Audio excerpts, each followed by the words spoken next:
దేవునికి స్తోత్రాలు కలుగునుగాక. మన ప్రభువును రక్షకుడైన యేసు క్రీస్తు యొక్క దివ్యనామంలో ఈ ఉదయకాల శుభములు మీకెల్లరకు తెలియజేస్తున్నాం. గడిచిన దినములన్నీ కృపాక్షేములై మన వెంట నడిపించిన దేవదేవుడు ఈరోజు దేవుని యొక్క ఆశీర్వాదాలు ఉదయం మొదలుకొని సాయంత్రం వరకు దేవుని కనుదృష్టి మన మీద దేవుడు అనుగ్రహించలాగున దేవుని వాక్యం కొరకు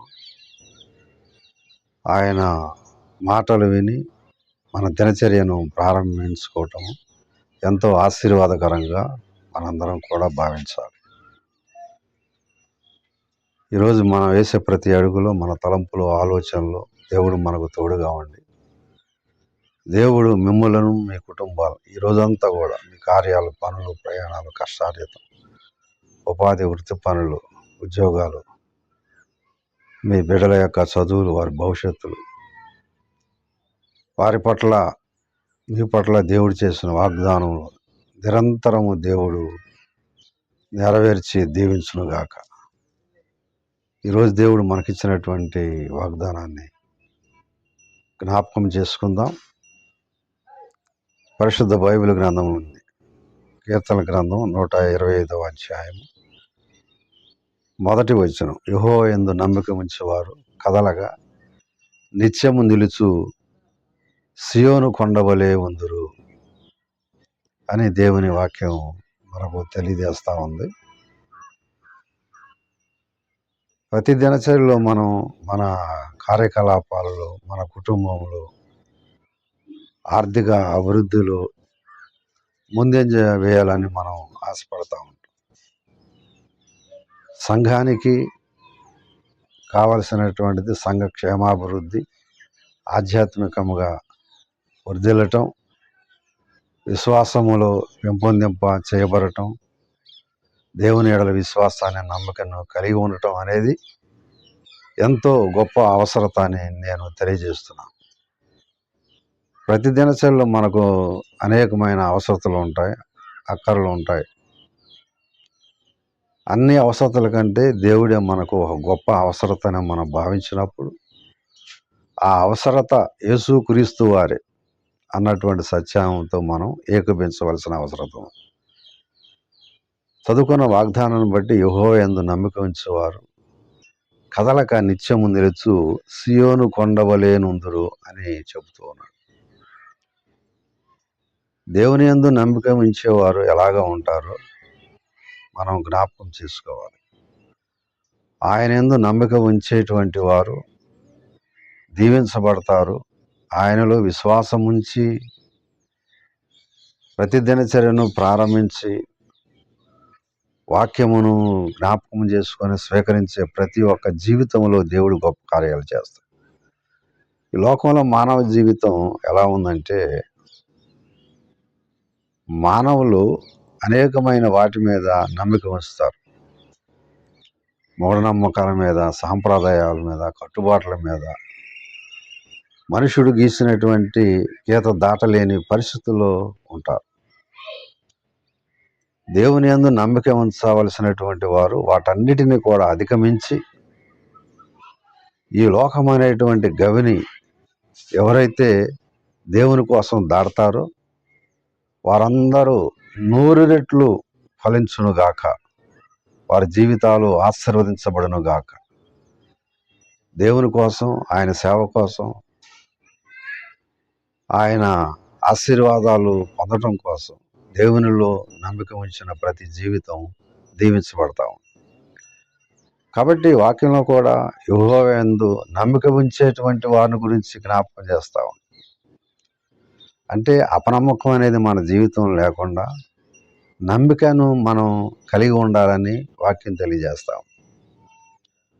తలాంతులను ఇచ్చినటువంటి ఆ యజమానుడు వాళ్ళకి ఇవ్వబడిన తలాంతు ఎంతటిదైనా, ఎంత గొప్పదైనా, ఎంత అల్పమైనటువంటిదైనా దాన్ని జ్ఞాపకం చేసుకొని మొదటి 2 ఆ తలాంతులు అభివృద్ధి పరిచారు.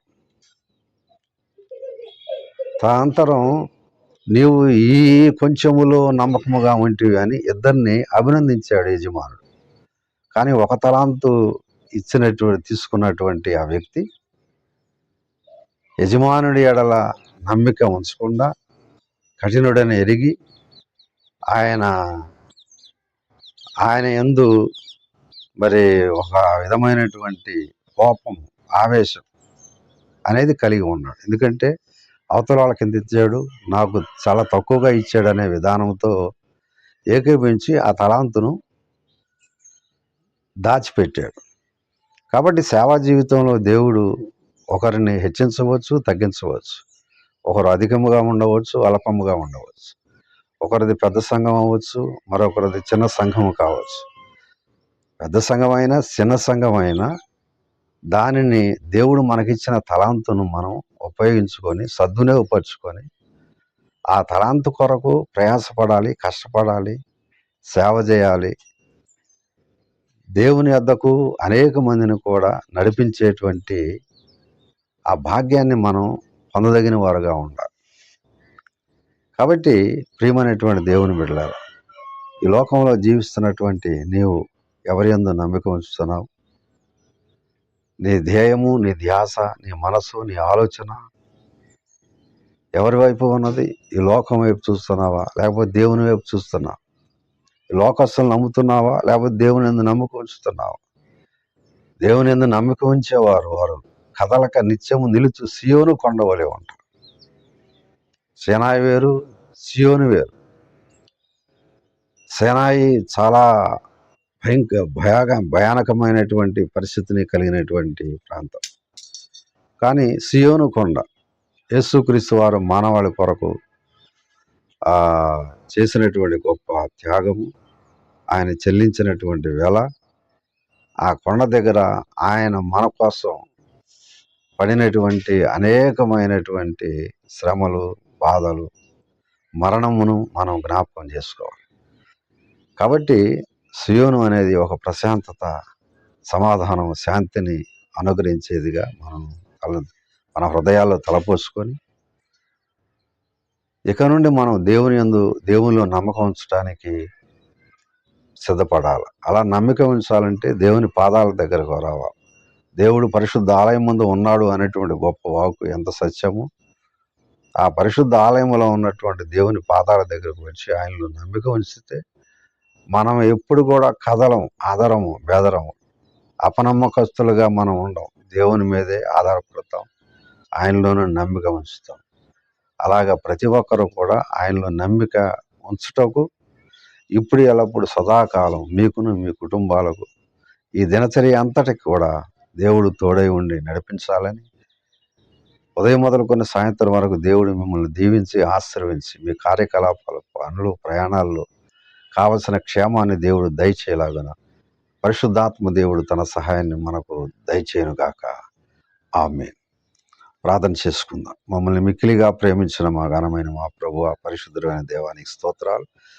ఈ ఉదయకాలం సమయంలో తండ్రి, నీ యందు నమ్మిక ఉంచేవారు ఎలాగా కదలక నిత్యము నిలిచి సియోను కొండవలే ఉంటారు అనే వాగ్దానం ద్వారా మమ్మలను బలపరిచి నీ వాక్యము ద్వారా మాతో మాట్లాడినందుకే నీకు స్తోత్రాలు. అనుదినం మా యొక్క శరీర సంబంధమైన ఆహారం కంటే ఆధ్యాత్మికమైన నీ వాక్యం అనే ఆహారం మాకు ఎంతో సంతృప్తి ఇస్తుంది, క్షేమాన్ని ఇస్తుంది, ఆరోగ్యాన్ని ఇస్తుంది, భద్రతను, భాగ్యమును ప్రసాదిస్తుంది. ఈ వాక్యమైన ప్రతి హృదయాన్ని బలపరిచినందుకే నీకు వందనాలు. ప్రతి ఒక్కరూ నాయన నీ యందు నమ్మిక ఉంచడానికి సహాయం చేయండి. ఇదివరకు మనుషులు నమ్ముకున్న పరిస్థితులు ఉండవచ్చు. ఆయన మూఢనమ్మకాలు, అనేకమైన లోక సంబంధమైన కట్టుబాట్లు, ఆచారాలకు తమ హృదయాలు, జీవితాలు నిలయముగా మార్చుకొనవచ్చు. కానీ నేటి నుండి ప్రభువ వాటన్నిటినీ అధిగమించి నీలో నమ్మిక ఉంచి జీవించే కృపను దయచేయమని ఈ రోజంతా బిడ్డలకు తోడుగా ఉండండి. ప్రతి ఒక్కరిని, ప్రతి కుటుంబాన్ని దీవించి ఆశీర్వదించండి. ఆయురారోగ్యాలతో, శాంతి సమాధానాలతో ప్రతి ఒక్క కుటుంబాన్ని దీవించండి ప్రభువ. ఎవరైనా శారీరకంగా బలహీనలుగా ఉంటే, అనారోగ్యంగా ఉంటే వాళ్ళు దర్శించండి. వారికి మంచి ఆరోగ్యాన్ని, బలమును, శక్తిని దయచేయమని ప్రార్థన చేసుకుంటూ ఈ దినదీములతో బిడ్డను దీవించమని యేసు నామములో ప్రార్థిస్తున్నాం తండ్రి. ఆమేన్. మన తండ్రి అయిన దేవుని యొక్క ప్రేమ, కుమారుడు యేసుక్రీస్తు వారి కృప, పరిశుద్ధాత్మ నిన్ను సహవాసం సకల ఆశీర్వాదములు దేవుని సదాకాలం మీకును మీ కుటుంబాలకు దేవుని యందు నమ్మిక ఉంచి ఆయన పాదాలను పరిశుద్ధ ఆలయములో మన దేవదేవుని ఆశ్రయించే ప్రతి ఒక్కరికి తోడై ఉండి నడిపించును గాక.